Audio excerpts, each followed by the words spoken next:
floor. It turned out to be just a little over page and a bit, page and a half. Got my scissors, got my Kiss socks on for a little bit of inspiration. Got my coffee cup. Cheers. So anyway, I don't do it all the time because most of the time when I'm writing, I kind of know where things are going, and I kind of write in that order. But and this just kind of mixes it up, and it makes it a little bit more fun. So sitting on the floor and hanging out and kind of feeling like a little kid. And so what I do, now that I've got all the lines that I wanted, I just kind of, actually, let's just get rid of some of this white blank space. I just take some of that and I start cutting. And sometimes when you're cutting, it's like kind of get into this Zen mode.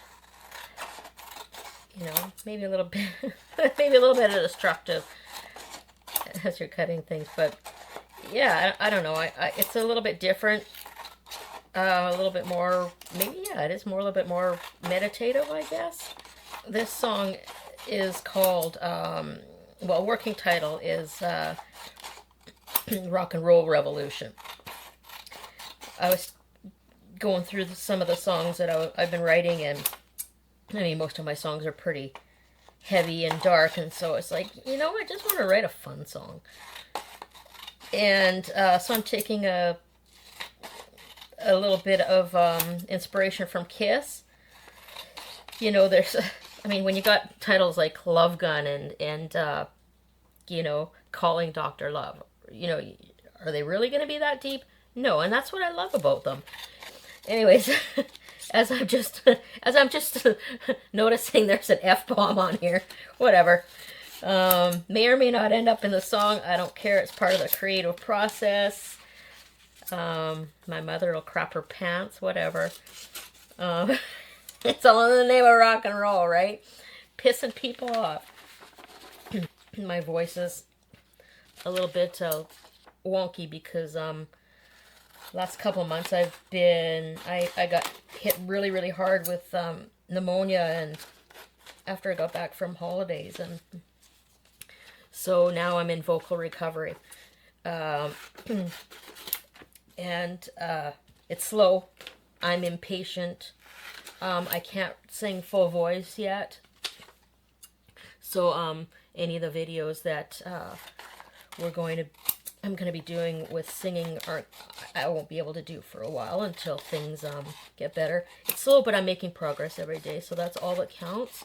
It's a really scary thing when a songwriter, or a singer, loses their voice, and I lost my voice for, basically, I don't know, 2 weeks or whatever, and then, and you can't whisper because that's worse on your vocal cords than just as bad as yelling, and coughing is extremely terrible. It's like, your vocal cords being slammed together constantly, and when you're that, I was pretty sick, and so never been so sick in my life, actually. But anyways, so this is what it looks like when it's done, and if the cat doesn't come along and start messing with shit, oh damn it, I had my chorus in one chunk, and because I was too busy yapping, I cut it up. So anyways, that's just kind of how it goes sometimes, and maybe it'll turn out better. I don't know.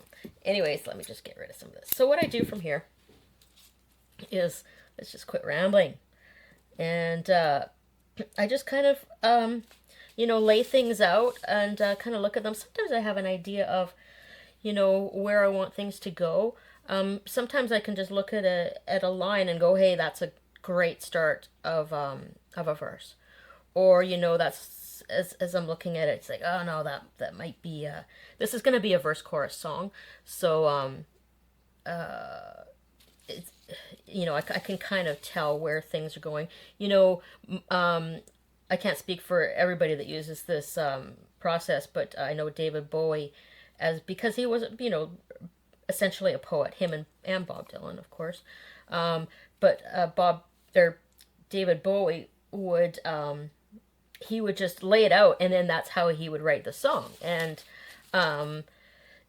actually, if you Google David Bowie songwriting process, there's actually a video. I think it was from 1975 or something like that, about it, him talking about the process, and it's actually really cool. And the first time I actually did this was on my song "Just a Fantasy," off my first album, and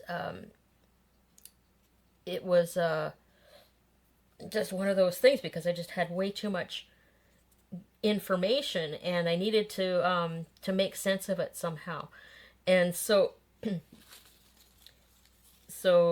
didn't realize that I was doing anything that other songwriters do. I was just doing whatever. That's just kind of I was just playing. And oh, there's a spelling mistake. Damn it. Oh, messing up my Zen. Anything about it. So this song, Rock and Roll Revolution, is most of my songs, even though they are dark, they have not a lesson. They have they're encouraging, and they're about redemption, and well, especially these songs. Rock and roll is about an attitude. It's about not caring what other people think about you. Doing what you love. I think that's what rock and roll is all about. Letting music flow through you and just not giving a shit. So let's have a rock and roll revolution where we just think what we want, don't get sucked into everything, and be ourselves and not apologize for that. Here's some of the lines. We're all equals here. I will not depend on others' opinions of me. Let's start a revolution. We're going to be ourselves. We're here for one reason, and so even as I'm going through this, it's kind of even it's kind of falling together, and so yeah, it's about being who you are and not being afraid of that, as long as you're not hurting anyone else. Let's start a rock and roll revolution, people. I will not apologize for who I am. Yeah, so here it is. I'm gonna be working on this the next little while, and after I came up with this one, there's 2 more songs that I have started working on that need to be treated. Need to go through this process. So, anyways, thanks a lot for tuning in, and cheers. And now my coffee's cold. That's okay. I'll drink it anyways. Don't run with scissors. That's my tip for the day. Hold them like this so you stab yourself in the hand if you choose to run. So, there you go. That is the cut-up process as done by Robin Brock, and I hope you enjoyed it. I hope it gave you a little bit of insight as to some of my processes. I can't tell you right at this point whether or not it's going to go on an album or not. It may or may not. I don't know at this point, but I just keep writing. And like I say, the song dictates. I'm not in control here. I am not the master. I'm usually the slave. If you've heard my song Master and Slave, that explains it. Anyways, thank you for watching, and we'll see you next time.